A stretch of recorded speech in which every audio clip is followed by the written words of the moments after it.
How I got my boyfriend back, why men leave, and how you can get your ex-boyfriend back. I have a lot of female friends who come to me all the time bawling their eyes out about their latest breakup. I don't know why they come to me, I guess they think I'm some kind of expert. Or maybe I'm just a good listener. Or maybe it's because my advice always seems to get them back together with their boyfriends. In any case, if I can help them get their boyfriend back, I can tell you how to get your ex-boyfriend back, too, and without spending a lot of time or money. Most recently, one of my best friends, Roxy, cried to me over the phone about breaking up with Jason, her boyfriend of 1 year. Things were going great, Jason had just bought her a car, and he even began hinting about a proposal. Then, about a month ago, Roxy came over to my house at 9:30 at night without even calling me first. When she showed up at my door with tears streaming down her face and mascara running all over her blush, I figured something horrible must have happened. Something horrible did happen. She had just gotten off the phone with Jason, who told her he wasn't comfortable with the direction their relationship was heading. In short, he broke up with her. In not so many words, Roxy was crushed. She had no idea what she did wrong or why Jason wanted to break up with her so quickly when she thought things were going smoothly. I have to admit I was even a little confused. Jason and Roxy seemed like the perfect couple whenever they were together.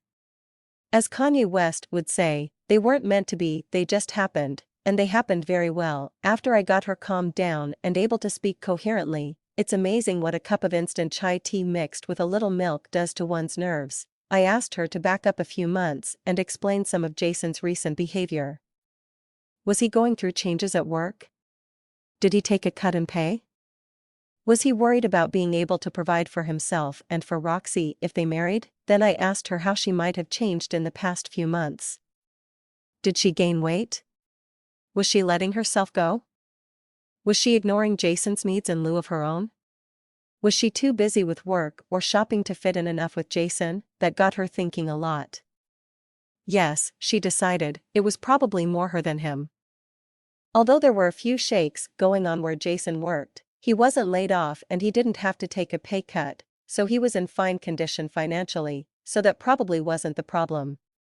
She turned her sights on her own schedule and realized there might have been some things that Jason interpreted as red flags in the relationship. We put our heads together, and here's what we came up with. 1. Roxy just got a new job, and her stress level spiked a little along with it. Unfortunately, this also caused her to gain some weight and abandon her workout routine. I reminded her that if guys start to see women letting themselves go, this might be a bad omen of what's to come if they continue with the relationship. 2. Roxy remembered brushing Jason off and ignoring some of his phone calls a few weeks prior to the breakup. She admitted she could have taken the time to answer them instead of continuing with what she had been doing. 3. I asked Roxy how she dressed, if she did her hair and makeup around Jason, and how she'd been treating him. She described her typical attire when going out with Jason: pajama-style sweatpants with a zipped hoodie, her favorite band t-shirt and jeans, or a pair of flip-flops with some ratty jeans and an old sweater. A terrible lineup, I told her. Regarding her hair and makeup, well, she admitted she tended not to bother if she wasn't going to work. After all, isn't makeup expensive? And it takes forever to do a nice hairstyle. Well, I told her, it is, but then how much do you value your relationship? Not that looks are everything, but men know if you're trying to look good for them, and they truly appreciate it. If you look dumpy each time he sees you, he's going to realize sooner or later that you're never going to make an effort to look good just for him. He'll think he's not as important as the people you work with who get to see you in nice clothes, with your hair and makeup done, and he just might dump you. I figured at this point it was time for me to break out my printout copy of The Magic of Making Up. It was kind of torn around the edges, and I think a few pages have some highlighter marks on it, but it's been used so much it was obvious I ran right to it whenever there was a relationship problem, either in my own life or that of one of my friends. I consulted the more woman-oriented portion of the book, and confirmed my suspicions. Yes, Roxy was slipping in her relationship with Jason. I told her which patterns she should think about breaking, and not starting, if she was going to get back with Jason. 1. She needed to start looking her best, regardless of where she was going. 2.